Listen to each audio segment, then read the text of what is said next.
ሰላም ወደ ቼልሲ ቤተሰቦች እንዴት ቆያችሁልን? በዛሬው ጡጡ ክለባችን ቼልሲን የመለከቱ አሁናዊ አዲስ መረጃዎችን ይዘን መጥተናል።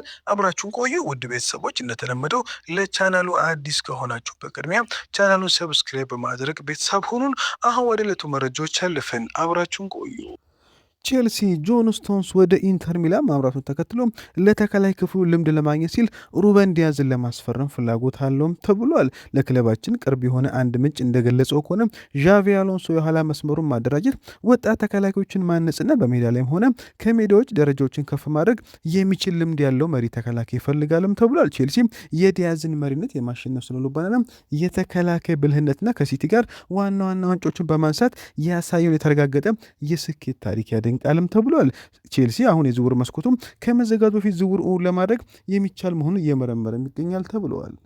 ሊያም ዴላፕ በዣቪ አሎንሶ የመጀመሪያ የቀድሞ ውድድር ዘመን ወዳጅ ጨዋታ ላይ ያሳየውን አሳዛኝ ብቃት ተከትሎ በቼልሲ ያለው ወደፊት ቆይታ ይበልጥ አጠራጣሪ የሆነ መጥቷል ተባለ። የዴላፕ ወኪሎች በዚህ ክረምት እሱ ሊያስፈርሙ ከሚችሉ በርካታ የፕሪሚየር ሊግ ክለቦች ጋር ውይይት በማድረግ ዝውውሩን በንቃት እያመቻቹ ይገኛልም ተባለ። ኖቲንግሃም ፎረስት፣ ኤቨርተን፣ ፉልሃም፣ ኢፕስዊች ታውንና ኒውካስትል ዩናይትድ ሁሉም ፍላጎት ያሳዩ ሲሆን ውይይቶችም ቀድሞ ተጀምረዋልም ተብሏል። ዳኒ ዊልቤክ ወደ ቼልሲ ያደረገው ዝውውር አሁን ሙሉ በሙሉ መጠናቀቁን ተከትለው በማጥቃት መስመሩ ላይ ያለው ውድድር እጅግ ይበልጡኑ ተጠናቅሯልም ተብሏል። ባለው ሁኔታ ሁሉም አመልካቾች እንደሚሆኑ ከሆነ ዴላፕ ከዣቪ አሎንሶ እቅድ ውጪ መሆኑን የሚያሳዩ ሲሆን ቼልሲን በዚህ ክረምት አዲስ ክለብ እንዲፈልግ ነግሮታልም ተብሏል።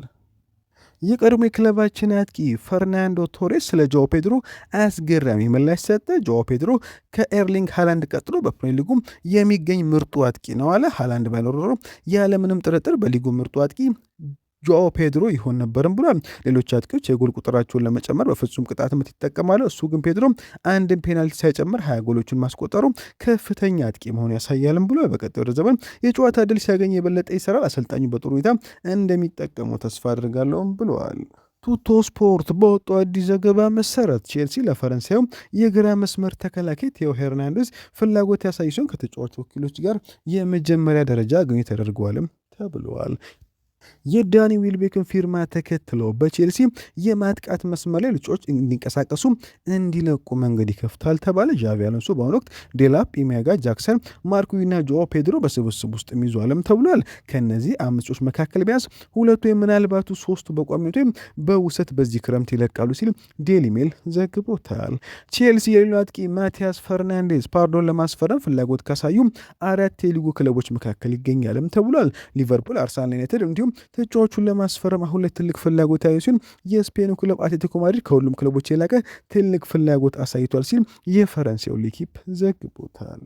ቼልሲ ካርሎስ ባሌባን ለማስፈረም ከብራይተን ጋር ለመነጋገር ይፈልጋል ተባለ። ካሜሮን ተጫዋች በዣቪ አሎንሶ ከተፈለጉት ዋና አማካዮች አንዱ ሆኖ የወጣ ሲሆን ቼልሲ በቡድን ውስጥ የበለጠ ጉልበትና ኳስ የመንቀጥ ብቃት ለመጨመር ቁርጠኛም ነው ተብሏል። በሁለቱ ክለቦች መካከል አሁን ላይ ምንም አይነት ንግግር ባይጀመረም ቼልሲ በቀጣይ ቀናት ተጫዋቹን ለማስፈረም ግንኙነት ማድረግ ይጀምራልም ተብሏል።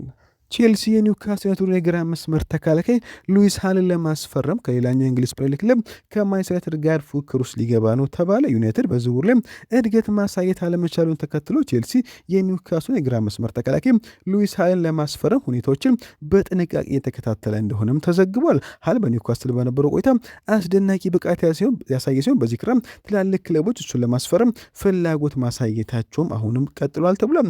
እንደ ሳንድሮ ቶናሊ፣ አንቶኒ ጎርደን ያሉ የቡድን ኮከቦቹ ሴንት ጄምስ ፓርክን ለቀው መውጣታቸውን እንዲሁም ኤዲ ሃው ዛሬ ከአሰልጣኝነት መሰናበቱ ተከትሎ ሃል ሌላው ክለቡን ለቆ ሊወጣ የሚችል ሌላኛው ሰው ይሆናልም ተብሏል።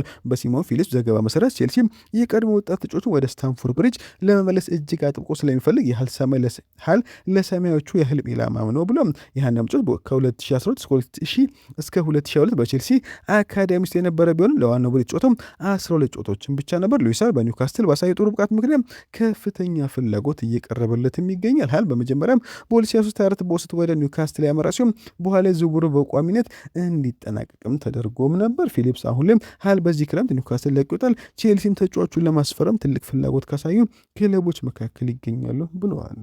ቼልሲ ፈረንሳዊውን የመሃል ተከላካይ ማክሰንስ ላክሯን ከክሪስታል ፓላስ ማስፈረሙን በይፋ ያበሰረ ሲሆን ተጫዋቹ ወደ ክለቡ የተቀላቀለበትን ምክንያትም ይፋ አድርገው ላክሯ በፓላስ በነበረው ቆይታ እጅግ አሪፍ ብቃት ያሳየ ሲሆን በአዲሱ አሰልጣኝ ዣቪ አሎንሶ ስር ለሚገኝ ቼልሲ ስብስብ ጠንካራ ጨማሪ የሚሆን ይመስላልም ተብሏል። በእርግጥም ላክሯ ከዣቪ አሎንሶ ጋር ያደረገው ሂድ ወደ ስታንፎርድ ብሪጅ ለመዞር እንዲወስን ለማድረግ ቁልፍ ሚና የነበሩ ሲሆን ሁለቱም ባላቸው ተመሳሳይ እይታ ምክንያት በጥሩ ሁኔታም ተግባብቷል። በዝውውሩ ዙሪያ ለቼልሲ ፋይድ ድረገጽ አስተያየቱን የሰጠው ላክሯ እንዲህ ሲል ይናገራል። ከአሰልጣኙ ጋር በስልክ ተነጋግራል። ስለ ታክቲክ እንዲሁም እሱ ጨዋታው እንዴት እንደሚመለከተው ተወያይተናል። ከሁሉም በፊት ከእሱ ጋር ስለ እግር ኳስ ማውራት በመቻሌም ደስተኛ የነበርኩ ሲሆን ለዚህ ክለብ ተመሳሳይ አቅጣጫና ፍላጎት እንዳለን ተረድቻለሁ ብሏል። ከአሰልጣኙ ጋር ሲናገርም እንዲሁም በቼልሲ ከሚጮትና ከብሔራዊ ቡድን ከማውቃቸው እንደ ማሎ ጉስቶ ካልጮች ጋር ስነጋገር ሊቀላቀሉ ከሚችለው ምርጡ ክለብ እንደሆነም ነግሮኛልም ብሏል። ማክሰስ ላክሯ የቼልሲ ተከላይ ክፍል ያጠናክራል። ላክሯ ባለፉት ቀናት የቼልሲ ተከላይ ክፍል